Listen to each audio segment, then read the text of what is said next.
is SMNI News Channel. Truth that matters.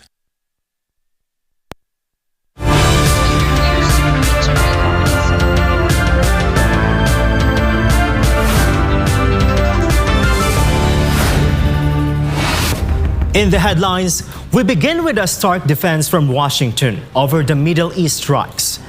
Secretary of State Marco Rubio said the actions were necessary to prevent Iran from reaching a zone of immunity and holding the world hostage to its nuclear ambitions.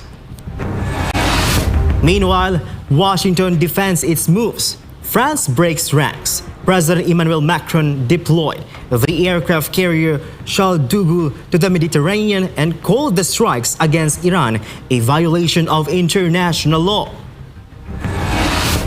Beyond the war, former President Bill Clinton denies knowledge of Jeffrey Epstein's crimes.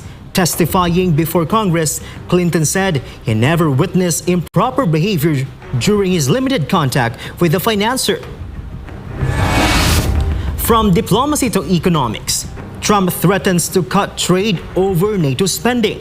At a meeting with German Chancellor Friedrich Merz, he also criticized British Prime Minister Keir Starmer, demanding European allies boost defense contributions or face repercussions. Meanwhile, the Senate vows strict oversight of the record education budget. Lawmakers demanded concrete results and clear action plans, promising no funds would go to waste. And finally, the Middle East conflict hits professional sports. An ATP challenger in the UAE was cancelled after drone strikes near oil refineries sparked a massive fire, forcing organizers to scrap the event for safety. I'm Prince Tripoli. Newsline World starts now.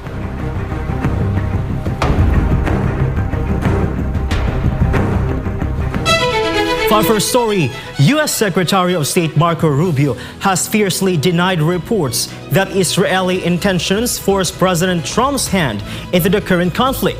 He asserted that decision to strike first was a necessary measure to prevent Iran from reaching what was called as the zone of immunity that would hold the world hostage to nuclear ambitions. Almar Frusuelo has the details.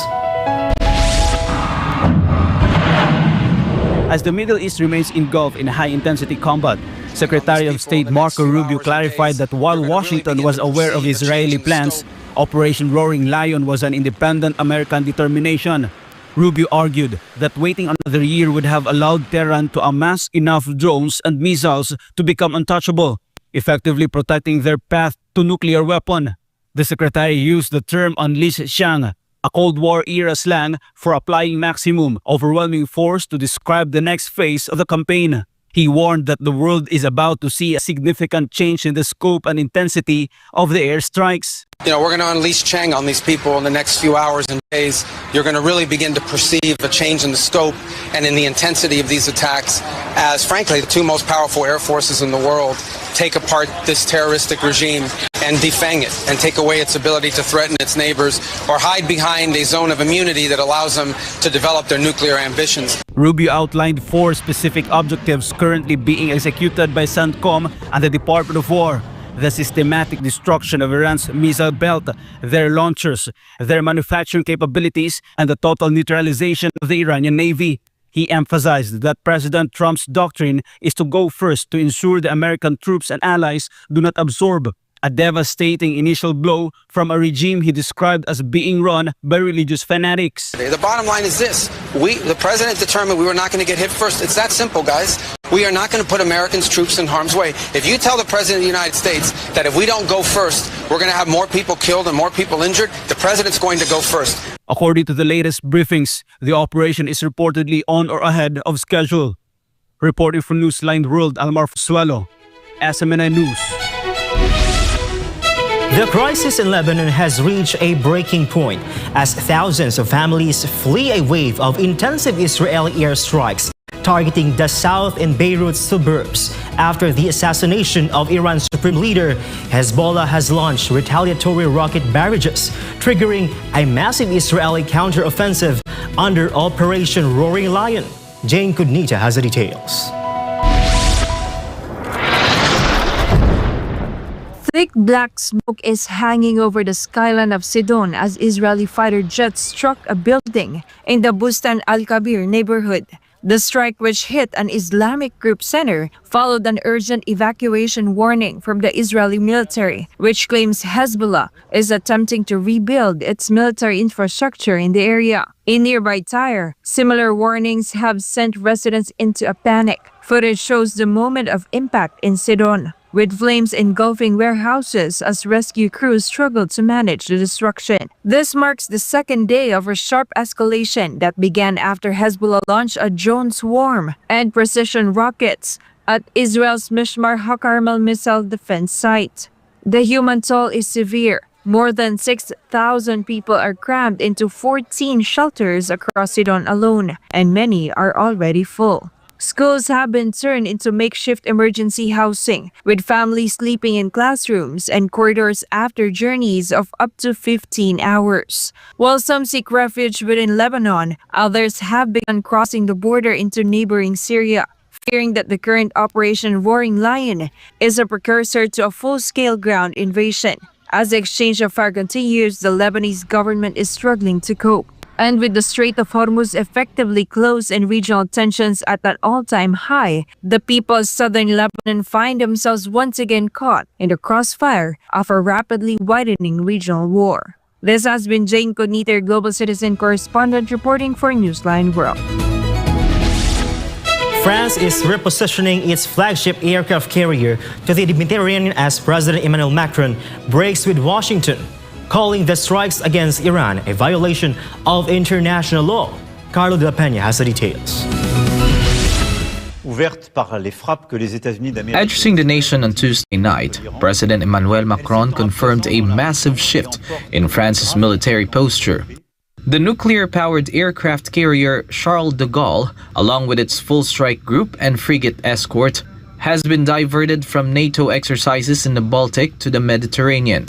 The move comes after a series of escalations, including an Iranian drone strike on a French naval hangar in Abu Dhabi and a missile strike on a British airbase in Cyprus. Macron blamed Iran for harboring nuclear ambitions and financing regional terror, but he drew a clear line over the Allied response. Les États-Unis d'Amérique et Israël ont décidé de lancer des opérations militaires. Elles ont été conduites en dehors du droit international, ce que nous ne pouvons pas approuver.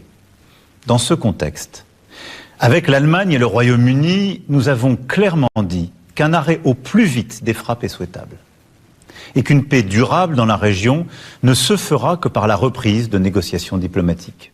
Beyond diplomacy, France is using its military forces to safeguard its strategic interests. Macron confirmed that French Rafale jets and air defense systems have already intercepted multiple drones over the airspace of Gulf allies, including Qatar and the UAE. The president also announced the deployment of the frigate Languedoc to Cyprus to bolster EU defenses. A primary focus of the new French-led coalition is the reopening of the Strait of Hormuz, which Macron noted is currently effectively closed, paralyzing 20% of the world's oil and gas transit. Nous sommes à l'initiative pour bâtir une coalition afin de réunir les moyens, y compris militaires, pour reprendre et sécuriser le trafic dans ces voies maritimes essentielles à l'économie mondiale. C'est d'ailleurs ce que nous avons su faire il y a plusieurs mois en mer Rouge. C'est ce que nous devons faire aujourd'hui là-bas. Face à cette situation instable, aux incertitudes des jours à venir, j'ai donné ordre que le porte-avions Charles de Gaulle, ses moyens aériens, son escorte de frégates fassent route vers la Méditerranée. As the war spreads into Lebanon, where Macron described Hezbollah's strikes on Israel as a grave error, France is also preparing for the emergency repatriation of its citizens. The first 2 evacuation flights are expected to arrive in Paris tonight. Macron has raised the domestic Sentinel security operation to its highest level. Reporting for Newsline World, this has been Carlo de la Peña, SMNI News. U.S. stocks stumbled sharply as investors reacted to escalating tensions in the Middle East, fueling fears of a prolonged regional conflict that could disrupt global markets and energy supplies. Major indexes on Wall Street closed significantly lower amid heightened uncertainty over geopolitical developments in the Middle East. Traders expressed concern that a sustained conflict could drive up oil prices, strain global supply chains, and further complicate the inflation outlook. The Dow Jones Industrial Average flees steeply, while the S&P 500 and the tech-heavy Nasdaq Composite also posted notable losses. Energy stocks fluctuated as crude prices spiked on fears of potential supply disruptions across the region. Market analysts say investors are shifting towards safer assets, with increased demand for government bonds and gold. Concretes are mounting that prolonged instability could dampen global economic growth and pressure corporate earnings in the months ahead.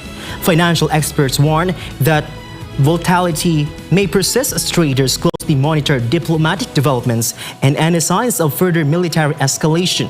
For now, markets remain on edge, with investors bracing for counted uncertainty as the situation in the Middle East unfolds. Up next, Trump threatens to cut trade over the NATO spending. At a meeting with German Chancellor Friedrich Merz, he also criticized British Prime Minister Keir Starmer, demanding European allies boost defense contributions or face repercussions. Beyond the war, former President Bill Clinton denies knowledge of Jeffrey Epstein's crimes. Testifying before Congress, Clinton said he never witnessed improper behavior during his limited contact with the financier. More news when Newsline World returns.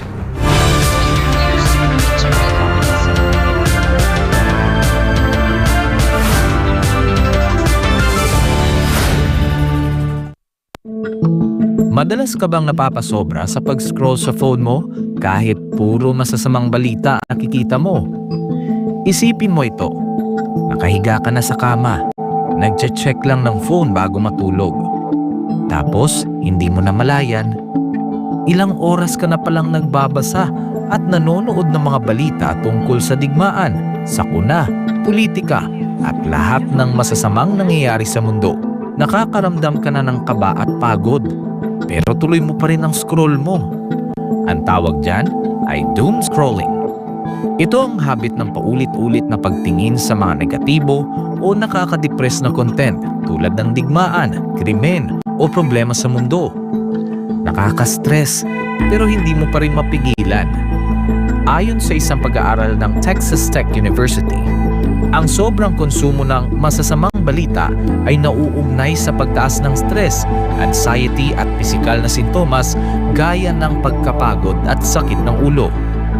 Ayon naman sa Harvard Health, ang doom scrolling ay nagpapataas ng fight or flight hormones tulad ng cortisol at adrenaline na nakakapagpabigat ng isip at katawan. Nakakaapekto ito sa iyong mood, tulog at maging sa mental at physical health mo. At kapag naman puro memes at random na content ang pinapanood mo ng sunod-sunod hanggang sa mawalan ka na ng gana na mag-isip at gumawa ng iba pang gawain, ang tawag naman dyan ay brain rot. Sa Gen Z at tinatawag na internet culture, ang brain rot ay overconsumption o sobrang tagal na panonood ng paulit-ulit, mababaw, magulo o walang saysay na content online hanggang sa parang manhid na ang utak mo. Kapag nasobrahan, syempre, nakakasama. Nawawalan ka na ng focus, nawawala ang motivation, hirap mag-isip ng malalim, parang lutang o foggy ang utak. Masaya sa simula, pero kapag sobra, napapagod ang isip mo. Nahihirapang mag-concentrate at parang lutang. Mas delikado pa ito sa mga bata dahil ang utak nila ay nasa proseso pa ng pag-develop. Kaya mas malakas ang epekto ng doom scrolling at brain rot sa kanila.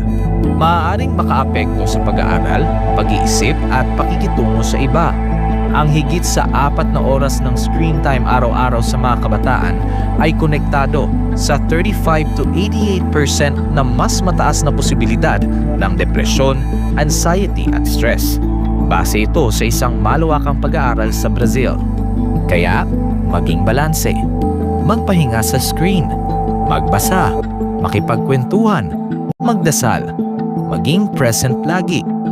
Alagaan ang iyong isipan. Kung anong itinatanim sa isipan mo, yun ang lalago.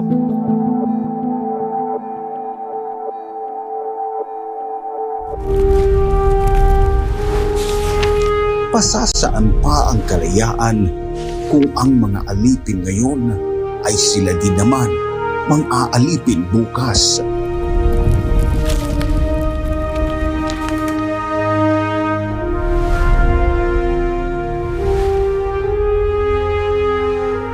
Ibigin mo ang iyong bayan ng sunod kay Bathala sa iyong kapurihan at higit sa lahat sa iyong sarili.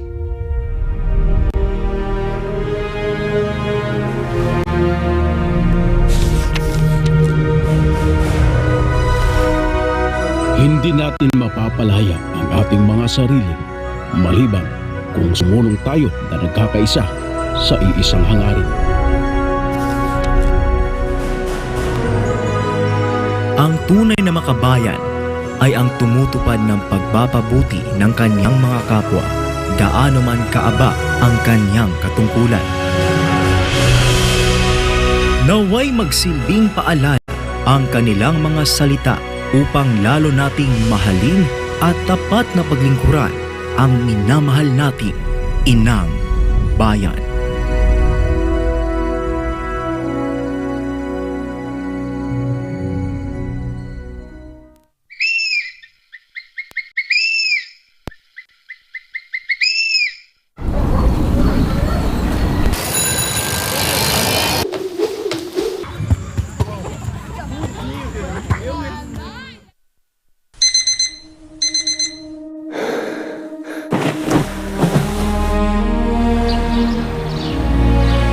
Every day begins with a choice: to stay down or to rise and chase the dream. For athletes, success is not built overnight. It is shaped in silence long before the crowd arrives. When you become an athlete in any sport events like boxing, any kind of gymnastics or any kind of triathlon, ganon. You are a runner, you are a marathoner, you are a boxer, you are an Olympic athlete.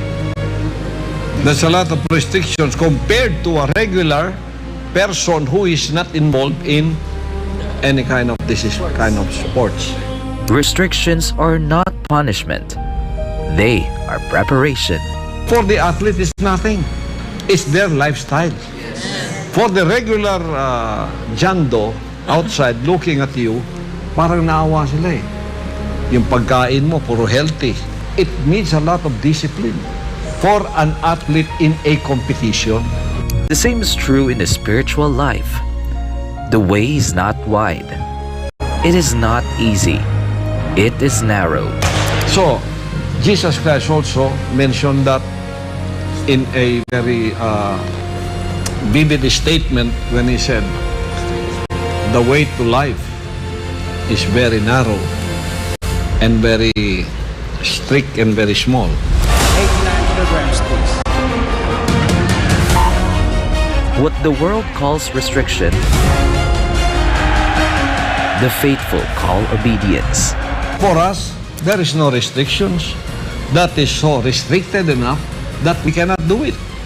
And when it becomes our lifestyle, it's nothing. It's regular for us.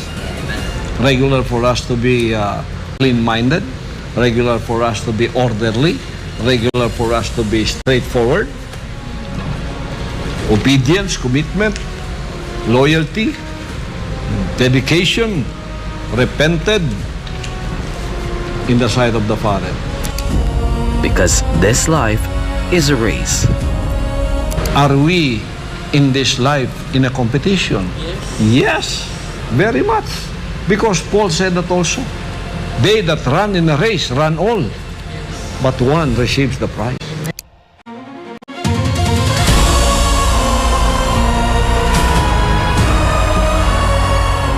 Not everyone who runs wins. Only those who endure.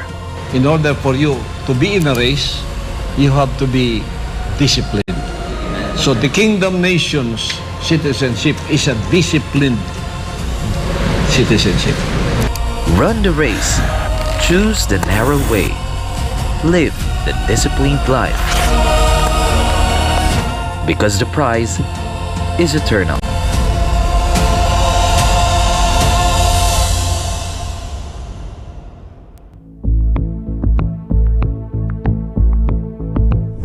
Ikaw ba ay namomroblema sa taas ng electric bill buwan-buwan? Huwag mag-alala, narito ang ilang paraan upang makatipid sa kuryente. Patayin ang mga ilaw at appliances kapag hindi ginagamit. Sa halip ay gumamit ng natural na liwanag upang makatipid sa kuryente.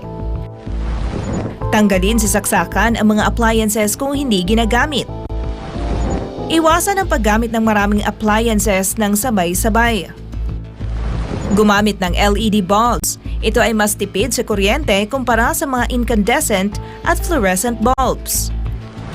Regular na linisin ang mga appliances tulad ng electric fan, aircon vents at refrigerator. Magkaroon ng takdang araw sa isang linggo sa pamamalansya at paglalaba. Gumamit ng energy-efficient appliances. Tandaan, maging wais sa paggamit ng kuryente upang makatipid para mas gumaan ang buhay. Ang paalalang ito ay hatid sa inyo ng SMNI.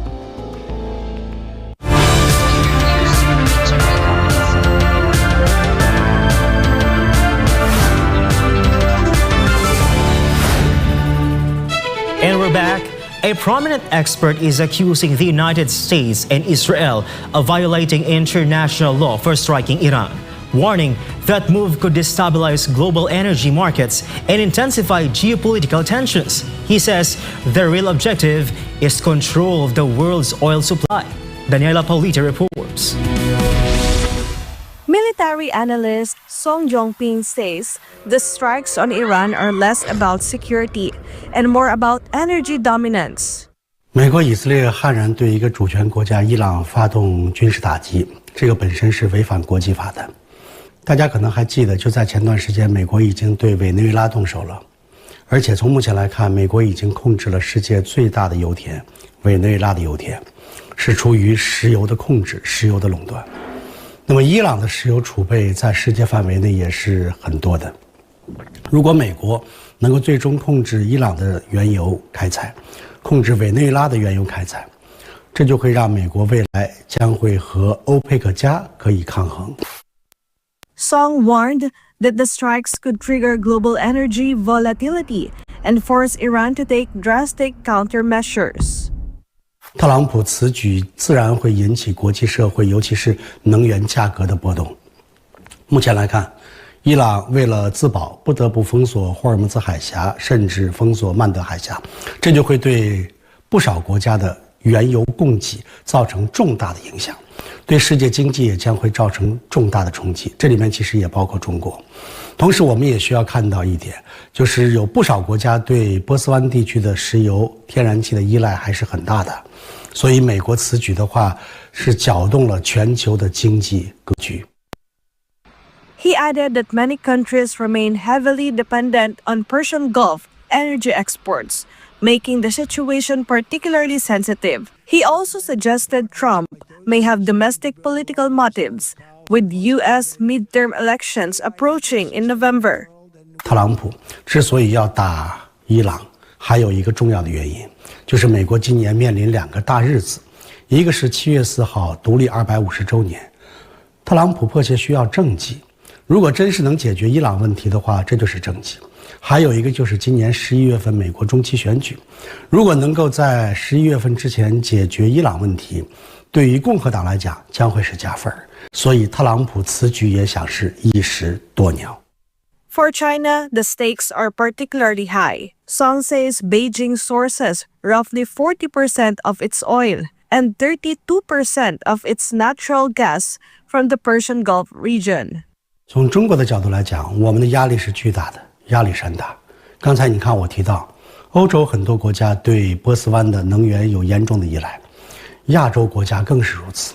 尤其是3个亚洲国家中日韩，对波斯湾的原油都依赖有加。你像中国，我们中国对波斯湾的石油的依赖达到了40%多，我们对波斯湾地区的天然气的依赖达到了32%，这两个比例非常非常的高，所以伊朗封锁霍尔木兹海峡、封锁曼德海峡，对中国的能源安全将会造成重大的影响。The analysis reflects growing anxiety in Beijing as the conflict expands in the Middle East. Global markets are closely monitoring developments as the arteries of global energy trade come under increasing threat. Reporting for Newsline World, Daniela Paulita, SMNI News. Trump has threatened to sever oil trade with Spain over NATO spending and taken a swipe at British Prime Minister Keir Starmer as she met with German Chancellor Friedrich Merz at the White House. This report. Helping us out, you've been very nice. U.S. President Donald Trump singled out Spain as the only NATO member to refuse the alliance's new 5% defense spending target, noting Madrid doesn't even met the current 2% threshold. Anything. They wanted to keep it at 2%, and they don't pay the 2%.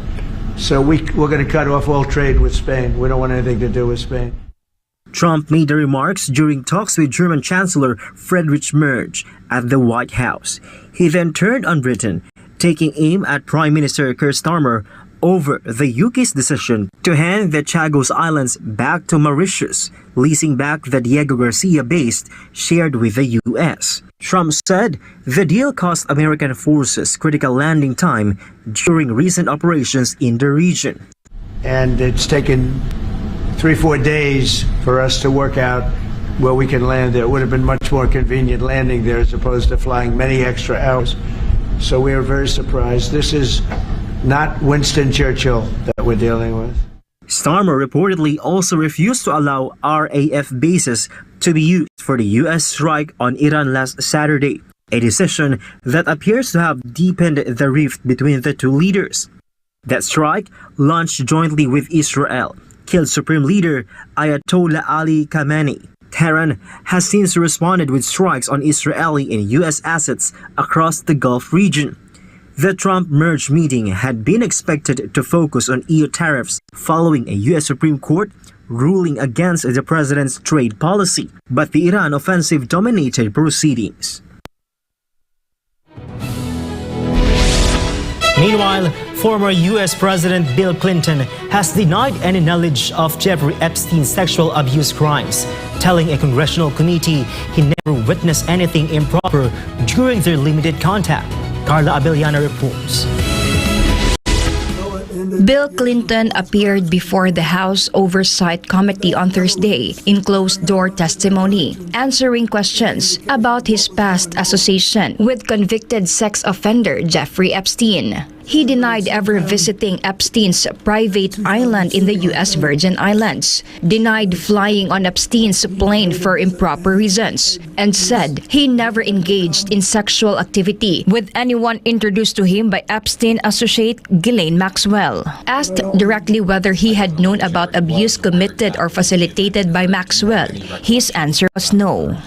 Though it ended years before his crimes came to light, and though I never witnessed during our limited interactions any indication of what was going on, I'm here to offer what little I know so I can do my part to prevent something like this from happening again. The committee also pressed the 79-year-old on photographs that surfaced during the deposition, one showing him in a hot tub with an unidentified woman, another of him in a swimming pool alongside Maxwell, and a second unidentified woman. Clinton said both photos were taken at a hotel during a trip to Brunei, where he had traveled at the invitation of the Sultan to discuss the Clinton Foundation's AIDS initiative. He described Epstein at the time as a potential donor to the Clinton Foundation. I think he played a visit. I was flattered he wanted to see my office. I liked it. Clinton's testimony comes as U.S. Congress continues its investigation into Epstein's network and those connected to it. Reporting for Newsline World, Carla Abellana, SMNI News. An oil industry player is calling on Malacanang for a solution to the looming massive oil price hikes caused by the ongoing conflict in the Middle East. MJ Moniha reports. Gasoline, diesel, and kerosene prices have increased by over $1 per liter this week amid the tensions in the Middle East. However, the struggle of ordinary Filipinos does not end there. Despite having no involvement in the Iran-Israel-US conflict, diesel prices could potentially soar by 10 pesos, while gasoline could increase by 5 pesos. This is based on Singapore MOPS Trading, which serves as the price guide for oil products in Asia. According to an oil industry player, the routes of tankers delivering oil to the country are affected because of Iran. Yung mga barko na nagdadala ng langis sa atin ay dumadaan sa jurisdiksyon ng Strait of Hormuz, which is kontrolado ng Iran.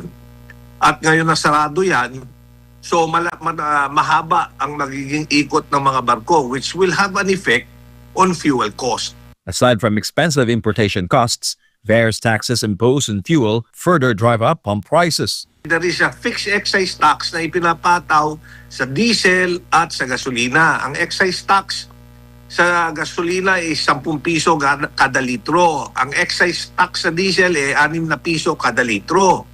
Isipin mo, dagdag presyo yan. Pero sabi ko nga, ang pinakamasakit dyan, yung 12% VAT na pinapataw. Suntay asserted that VAT continues to grow as oil prices rise in the world market. Dahil yung 12% VAT would be based doon sa artificially high prices ng fuel. So ibig sabihin, maghihirap pa yung Pilipino dahil na tumaas yung presyo ng gasolina at krudo, tapos nun, papatawan ng 12% VAT ng ating gobyerno, ay sus, ang laki ng implikasyon yan. To alleviate the crisis, Suntay requested the DOE or the Department of Energy and even to Malacanang to temporarily suspend the collection of VAT. Ang suggestion ko nga, sabi ko, Sec Sharon, sana makumbinsi mo yung Malacanang na during these trying times, during these challenging times, makumbinsi niya ang Malacanang, makumbinsi niya ang Department of Finance na isuspende muna ang pagpataw ng VAT dito sa diesel at gasolina. In response, Philippine President Ferdinand Marcos Jr. stated that he will consult with congressional leaders. The goal is to be granted authority to reduce the excise tax on petroleum products once the price of Dubai crude exceeds to $80 per barrel. According to the president, this will only be a temporary measure while the conflict in the Middle East persists. Reporting for Newsline World, this has been MJ Moniha, SMNI News. When we return, the Philippine Senate vows strict oversight of the record education budget. Lawmakers demanded concrete results and clear action plans, promising no funds would go to waste. And the Middle East conflict hits professional sports. An ATP challenger in the UAE was cancelled after drone strikes near oil refineries sparked a massive fire, forcing organizers to scrap the event for safety. More news after the break.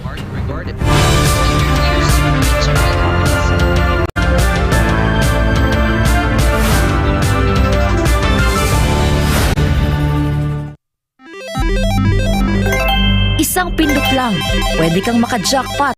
Mukhang masaya at easy money lang. Sa murang halaga, pwede ka na tumaya sa online gambling at e-casino apps. Mayroong sabong, slot machines, mahjong, poker at iba pa. Kailangan mo lang ng smartphone, e-wallet at internet. Pero ang aliw na ito, unti-unting nagiging bitag para sa mga Pilipino. Lalo na kung ang paborito mong artista o influencer ang mukha ng app. Mas madaling makaengganyo, diba? Parang safe naman kasi may kilalang mukha. Pero sa likod ng ngiti, sugal pa rin ang itinutulak. At syempre, mas madali ring itago ang pagkalulong sa bisyong ito. Walang pisikal na kasino o pasugalan, walang kaharap, walang accountability, kaya't mas lumalala ang adiksyon. Dagdag pa rito, maraming online gambling apps at walang regulasyon. Sa likod ng mga makukulay na interface at papremyo, nakatago ang problemang bumabalot ngayon sa bansa, ang pagkalulong ng maraming Pilipino sa online gambling. Pwede maglaro kahit saan, kahit kailan, kahit sino, bata man o matanda, pwedeng malulong. Ayon sa mga eksperto, ang pagkakalulong sa online gambling ay nagdudulot ng matinding stress at anxiety, pagkakabaon sa utang, pagkawasak ng pamilya, pagkawala ng tiwala sa sarili. At tulad ng ibang bisyo, may mga senyales ito tulad ng hindi makapagpigil kahit walang pera, palihim na tumataya, pagpapabaya sa trabaho, pamilya o sarili. Sa bawat taya, may mga taong tunay na kumikita, mga malalaking negosyante at investors na negosyo ang bisyo ng masa. Para sa kanila, perang pumapasok lang ito, pero para sa ordinaryong Pilipino, kabuhayan at relasyon ang nauubos. At ang masakit, tila matagal itong nahayaan. Hindi ito naging prioridad ng mga nakaupo sa taas hanggang sa sobrang lumala at halos naapektuhan na ang buong komunidad. Ngayon, sa dami ng nalulung at sa laki ng pinsalang naidulot, sa kapalalong umugong ang mga panukalang batas para higpitan ng online gambling, gaya ng pagbabawal sa paggamit ng e-wallets para tumaya, pagtaas ng minimum bet, mas mahigpit na identity verification, pag-block ng mga illegal na gambling sites, at bawasan o ipagbawal ang mga ads na target ang kabataan. Maaari itong magmukhang laro lang, pero sa katotohanan, isa itong sugal sa kinabukasan. Ang kita na dapat sa mga pangunahing pangangailangan o ipon na uubos sa sugal. At sa mundo ng online gambling, mas madali kang matalo kaysa manalo. Huwag hayaang sugal ang magdikta sa iyong buhay. Isang paalala mula sa SM9.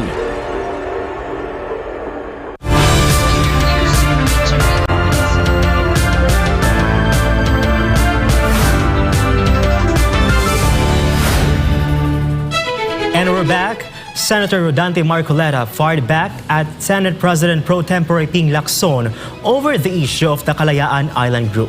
The senator denounced what he described as cheap fakes and edited videos allegedly used against him. Sheena Turner reports.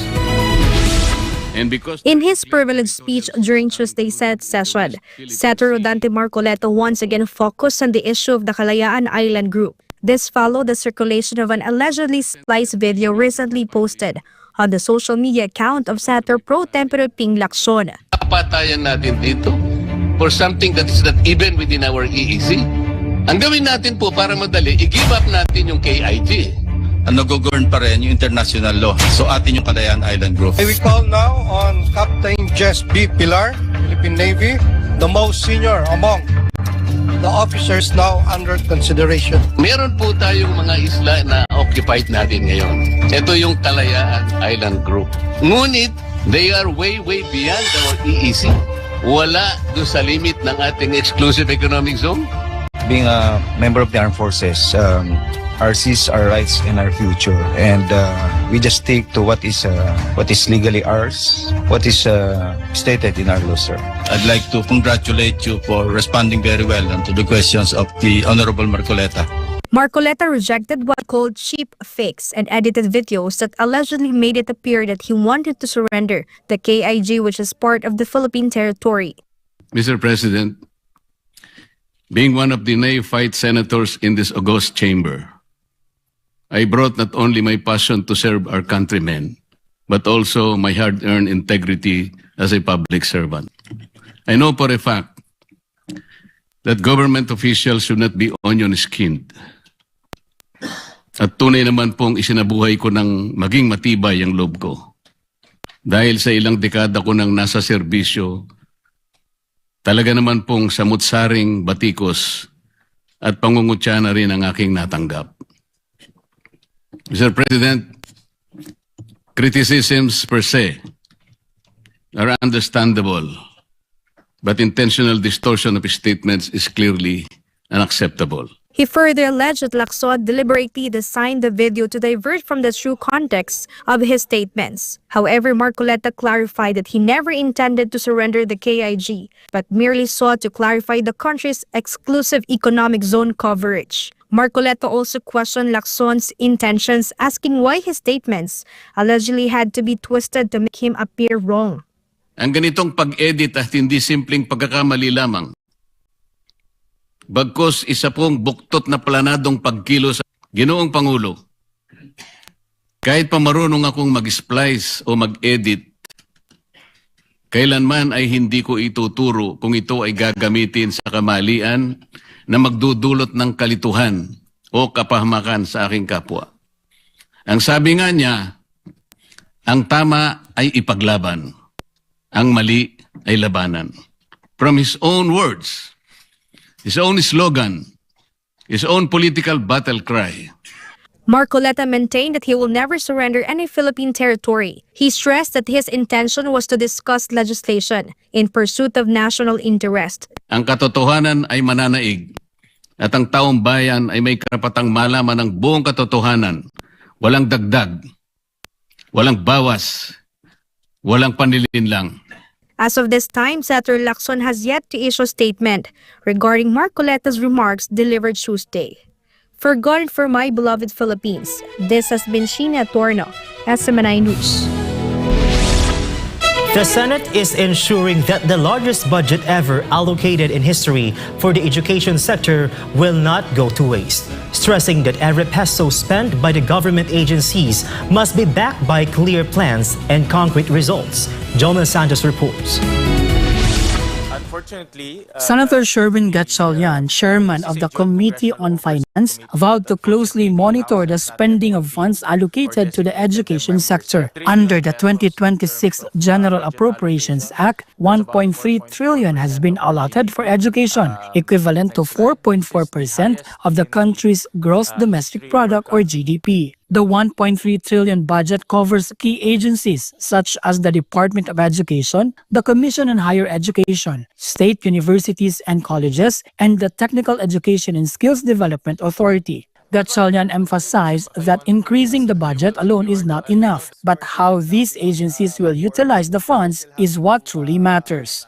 When I say spending, spending is not only the act of spending, but also the planning how to spend. No, you don't spend. You don't plan when you receive the money. You plan even before you receive the actual cash amount. So that's what we also want to understand, the planning process on spending these amounts. The senator particularly scrutinized the DepEd budget for the construction and repair of classrooms, which amounts to nearly 75 billion pesos. Based on DepEd records, the agency is targeting 24,237 new classrooms this year under the 2026 budget. However, according to the senator, DepEd has a history of slow classroom construction. Historically, we have a poor track record of building classrooms. Yung 75 billion for construction and repair, napakalaking awayan at bate because of this track record. Maraming legislators are not in favor for increasing the budget if we cannot spend it. Because of this, he is requiring DepEd to submit a concrete plan and a list of locations where classroom construction will begin. We have to, at one point, fix the problem of implementation. It's not a problem now of budget, it's a problem of implementation looking at the track record. Reporting for Newsline World, Jonah Santos, SMNI News. President Ferdinand Marcos Jr. welcomed the signing of 10 new agreements between the Philippines and the Republic of Korea during the state visit of Lee Jae-myung at Malacanang Palace on Tuesday. Kreslin Katarong reports.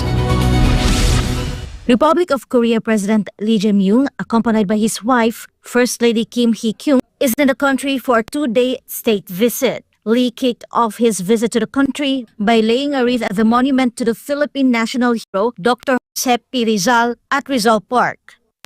It is the first time that President Lee has come to the Philippines as president, and I'm very pleased that he has accepted my invitation for a state visit.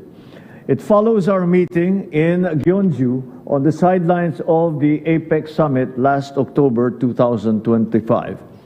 During a ceremony in Malacanang on March 3, President Ferdinand Marcos Jr. and President Lee witnessed the exchange of signed agreements between the Philippine officials and their counterparts. Speaking at a joint press conference, Marcos said the newly signed 10 Memoranda of Understandings or MOUs cover key areas such as defense procurement, veterans affairs, agriculture, trade and investment, intellectual property, digital cooperation, innovation, Korean language education, cultural exchange, and police collaboration. He emphasized that these agreements between the Philippines and the Republic of Korea will strengthen and sustain the growing strategic partnership of the two nations in the years ahead. President Lee's visit coincides with a commemoration of the 77th anniversary of diplomatic relations between the Philippines and the Republic of Korea, which was elevated to a strategic partnership in 2024. Moreover, President Marcos Jr. hosted a state banquet in honor of President Lee and First Lady Kim, marking the continued strengthening of the friendship and strategic partnership between the two countries. Reporting for Newsline World, this has been Cresceling Tatarong, SMNI News.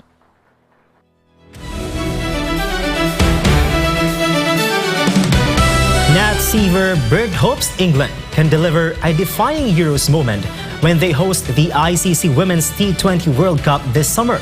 Meanwhile, an ATP Challenger tennis tournament in Fujairah, United Arab Emirates was cancelled after drone strikes nearby oil refineries sparked a fire and raised safety concerns for players. Here's Carlo de la Peña for the update.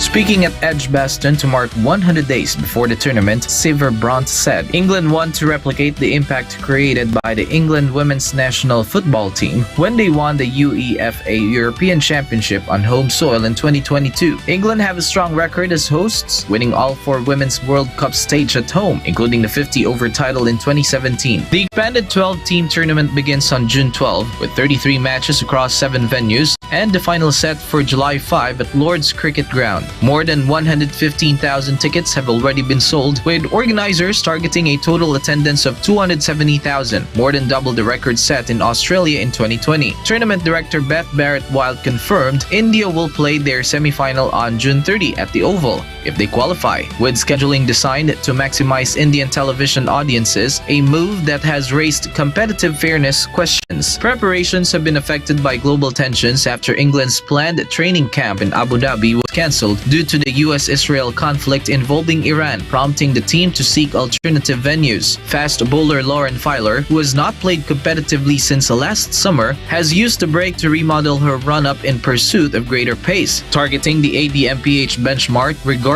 as elite speed in the women's game.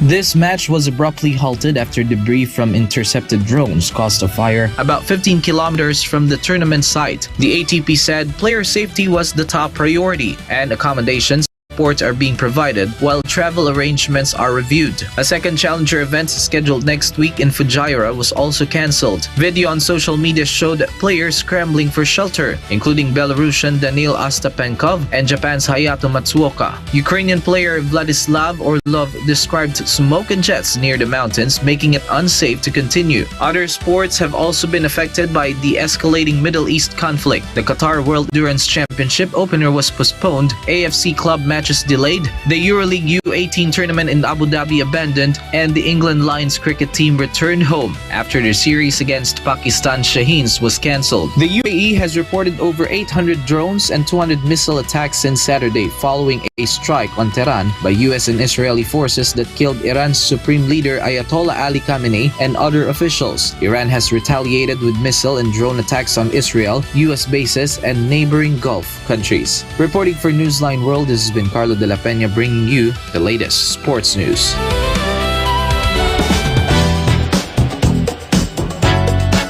Kelly Osbourne has opened up about the online harassment she has faced, describing the attacks on her appearance as a special kind of cruelty during what she calls the hardest period of her life. Meanwhile, actress Alice Kingston has revealed that she almost overlooked early symptoms of uterine cancer, initially attributing bloating and weight gain to aging. Sigrid Castañeda has the latest box. TV personality Kelly Osbourne took to Instagram stories to address the negativity just hours after accepting a Lifetime Achievement Award on behalf of her late father Ozzy Osbourne at the 2026 Brit Awards in Manchester. On March 1, Kelly wrote, "There is a special kind of cruelty in harming someone who is clearly going through something, kicking me while I'm down, doubting my pain, spreading my struggles as gossip and turning your back when I need support and love most." The celebrity added that the online attacks have been particularly hurtful at a time when she's navigating personal challenges, highlighting the emotional toll social media negativity can take on public figures. Kelly Osbourne's candid message serves as a reminder of the real human impact behind online trolling and the importance of empathy in digital spaces. The 62-year-old star, best known for her roles in Doctor Who and ER, was diagnosed with uterine cancer in May of last year. She subsequently underwent a hysterectomy followed by radiation therapy. Kingston urged others to pay close attention to their bodies and not dismiss unusual symptoms, emphasizing the importance of early detection and improving outcomes. Her candid disclosure highlights the need for awareness of uterine cancer symptoms, particularly for women in midlife and beyond. And that's all for now. This is Sigrid Castañeda bringing you the latest showbiz.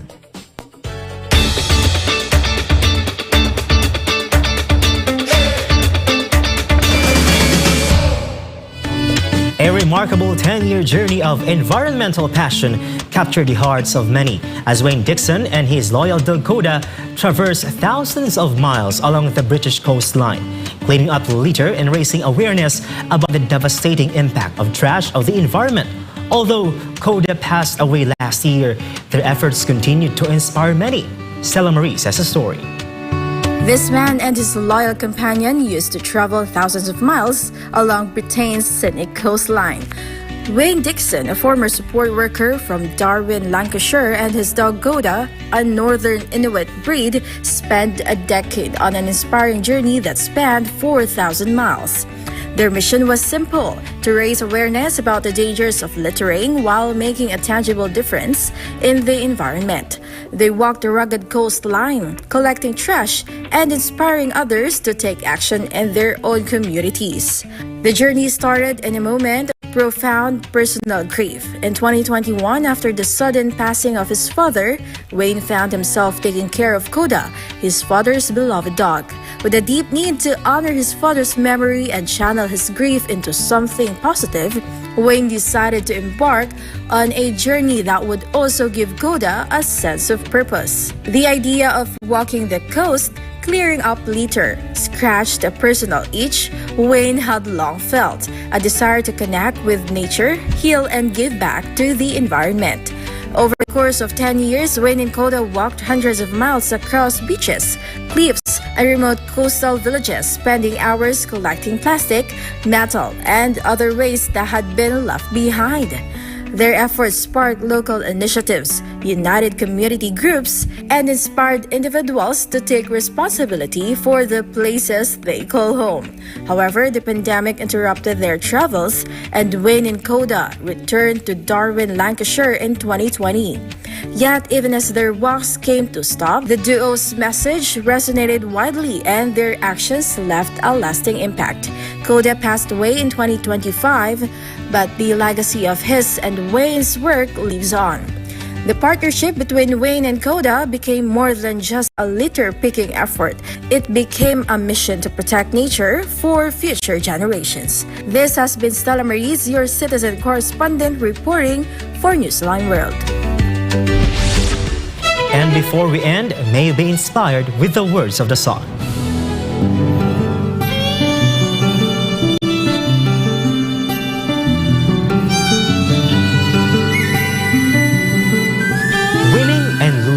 Begin in the mind, and your mind is the womb of your faith.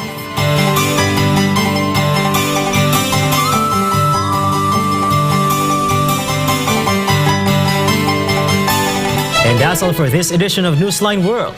For God in my beloved country, the Philippines, I'm Prince Tripoli. Thank you for watching. Goodbye.